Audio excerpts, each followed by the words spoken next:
Hello សួស្តីបងប្អូនទាំងអស់គ្នាតាមមកធ្វើម្ហូបមកជាមួយខ្ញុំចា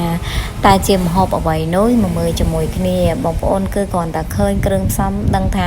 បងប្អូនក៏ចេះធ្វើដែរងាយហ្មងមានម្អមបលិតចាត្រីប្រហុកខ្ទឹមសហើយនឹងអំពិលទុំចាឃើញបែបនេះបងស្ត្រីមានផ្ទះគឺដឹងថាជាម្ហូបអីហ្មងចាអញ្ចឹងជាដំបូងយើងធ្វើការដាក់ដាំទឹកឲ្យពុះសិនចាអញ្ចឹងបងប្អូនតាមពិតត្រូវមានគល់សក្រីបន្ថែមទៀតណាបងប្អូនស្លឹកក្រូចគល់ខ້ອຍយើងដាក់ដើម្បីឲ្យទឹកសម្លរបស់យើងឈ្ងុយហើយក៏ដូចជាកាត់ឆ្អាបដែរអញ្ចឹងជាដំបូងបងប្អូនធ្វើការដាក់ម្ទេសខ្ទឹមសហើយនឹងកញ្ជ្រំប្រហុកចាអញ្ចឹងសម្រាប់បងប្អូនដែលអត់ចូលចិត្តញ៉ាំខ្ទឹមសឬក៏ម្ទេសយើងមិនដាក់ក៏បានដែរណាតាមចំណូលចិត្តហើយតើតើមួយប្រហុកក៏ដូចគ្នាដែរបើបងប្អូនអត់សូវប៉ិនប្រហុកទេ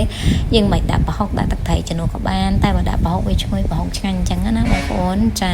បន្ទាប់ពីយើងកញ្ជ្រំប្រហុកយកឆ្អឹងយកអីចេញអស់ហើយយើងធ្វើការកញ្ជ្រំអំពិលទុំទៀតបងប្អូនចាដើម្បីយកជាតិជូរចេញពីអំពិលទុំចាអញ្ចឹងឃើញបងប្អូនពូខលយើងកញ្ជ្រំឲ្យវាចេញជាតិល្មមហើយចា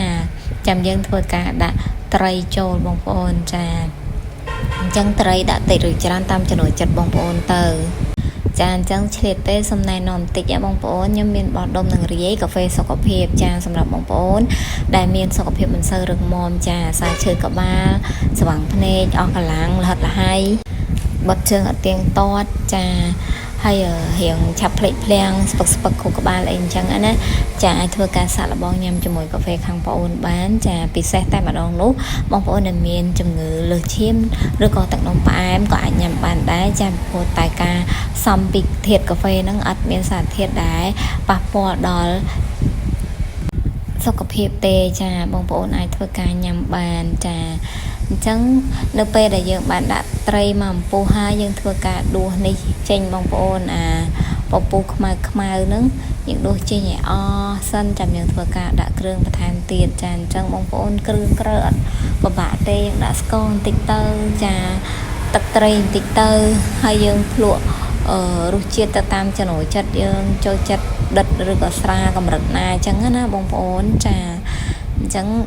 សម្រាប់ខាងខ្ញុំញ៉ាំអត់អត់សូវរសជាតិដិតទេអញ្ចឹងយើងដាក់បន្តិចល្មមអញ្ចឹងណាចាចឹងបងប្អូនឃើញទេតន់ឆ្អិនផងអ្នកចុងភៅខាងនេះកោពុះបដាហើយនឹង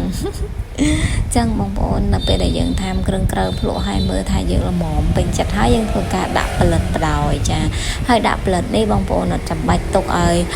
ពុះទេណាបងប្អូនចាគ្រាន់តែដាក់ផលិតចូលហើយយើងធ្វើការភ្លក់ម្ដងទៀតពីព្រោះអីផលិតវាសាប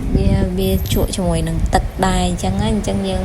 ភ្លក់មើលថាតើវាល្មមនៅគីឡូថាវានៅស្ទើរយើងអាចធ្វើការថែមគ្រឿងតិចទៀតចឹងណាចាអញ្ចឹងជាចុងក្រោយយើងដាក់ជាមួយនឹងម្អមដើម្បីបន្ថែមក្លិនឈ្ងុយនៅលើសម្លរបស់យើងថែមទៀតចាអញ្ចឹងសម្លមួយជូរផលិតមួយឆ្នាំងនេះបានឆ្អិនរួចរាល់ជាស្ថាពរបងប្អូនអាចធ្វើតាមបានឬក៏បើសិនជាមានវិធីធ្វើដែលឆ្ងាញ់ល្អជាងហ្នឹងអាចចែករំលែកមកចុងភៅខាងនេះវិញផងចាព្រោះខាងនេះក៏មិនសូវបកកាយធ្វើម្ហូបបានដែរចាអរគុណសម្រាប់ការតាមដានវីដេអូបាយជម្រាបលា